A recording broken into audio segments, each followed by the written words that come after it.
बातमी बाबत राज्यामध्ये फडणवीसांच्या सभांचा धडाका पाहायला मिळतोय। मनपासाठी मुंबई आणि उपनगरांसाठी प्रमुख जिल्ह्यांमध्ये सभा घेतल्या जाणार आहेत। 3 जानेवारीपासून प्रचाराचा शुभारंभ केला जाणार आहे।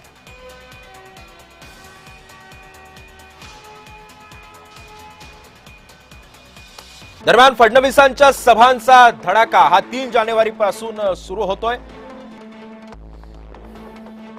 फडणवीस राज्यभरामध्ये 50 ते 55 प्रचार सभा घेणार आहेत।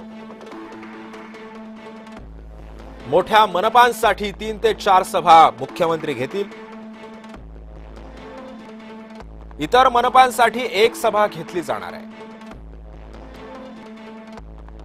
मुंबई, पुणे, पिंपरी चिंचवड, ठाणे, नवी मुंबई, नाशिक, नागपूर आणि छत्रपती संभाजीनगरमध्ये मुख्यमंत्र्यांच्या सभांचं आयोजन करण्यात आलं आहे।